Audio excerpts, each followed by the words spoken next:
What's good, people? What's good? Hope you're having a good day here on this planet, in whatever country you're in. Okay, in this one, we're back to the scripts today, and we're going to discuss how every man should be a producer. So every man should be engaged in the production of something, hopefully something beneficial to the society that they live in. Men are naturally hunters and producers, so this is to your benefit as well as the benefit of whatever society you live in. And being a producer actually comes naturally to men, but for a variety of reasons, many men in societies around the world have gotten away from this kind of production mindset. So the reason I'll discuss most here in this video is the fact that the mode of the economy in the United States let me say that again. The reason I'll discuss most here in this video is the mode of the economy of the United States.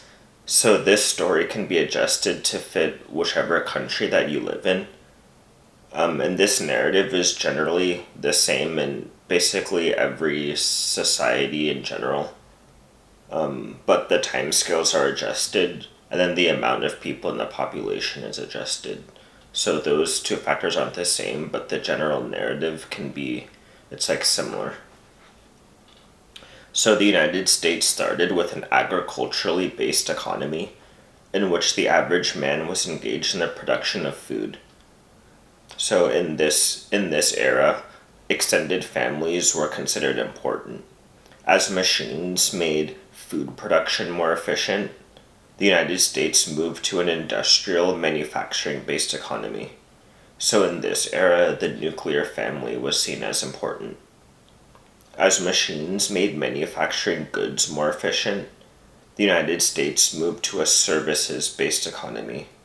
So in this era, single-parent households became important.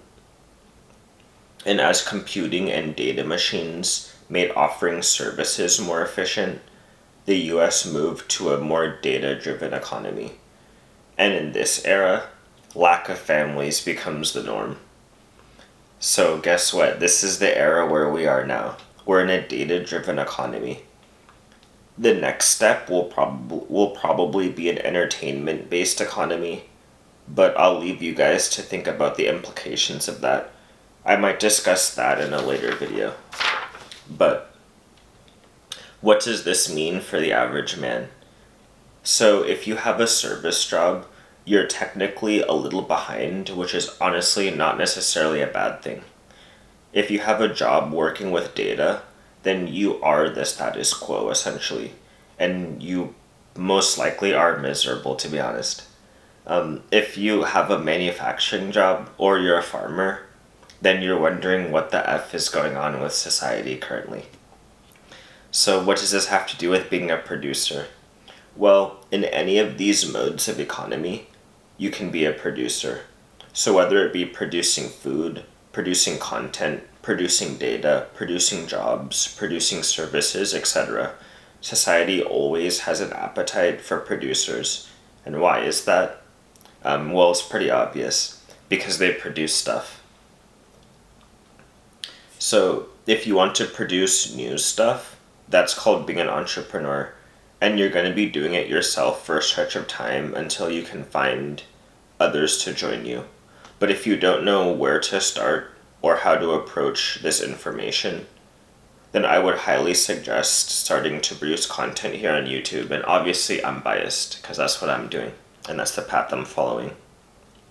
But if you do something like this, you will start to get a sense and a feel for the workings of markets, and you'll begin to understand the world around you better. And most importantly, it will give you a sense of engagement, fulfillment, importance, and confidence that you will carry around with you day to day without even really realizing it. And also, something that I actually didn't put in this script, but I'm thinking about a little bit now as I say this, you'll also have the ability to transform society, like at least your portion, whatever portion of society you're in, you'll have the ability to transform that if you are a producer. So if you produce stuff, then you have more of a capacity to enact the change that you want to in society through your production, if this is something that you want to do. And lastly, back on script here, you can basically start doing almost whatever you want when you start having some success with producing. So I guess this point kind of goes back to that last point that I added in a way. So everybody respects a producer. And why is that? Because it's hard AF to do. It takes balls and it's risky. And barely anybody does it these days in our current mode of economy. So this has a ton of implications, but I'm gonna leave this video here. Here's a short one finally. I'm getting back to that short scripted ones. So I'll leave you guys to ponder the implications of all this stuff and feel free to discuss them in the comment section. And in my opinion, honestly, we need more producers. Like, the more producers, the better, especially in this day and age where there are so little. And alright, I'll leave it there. Peace out, guys. Have a good day.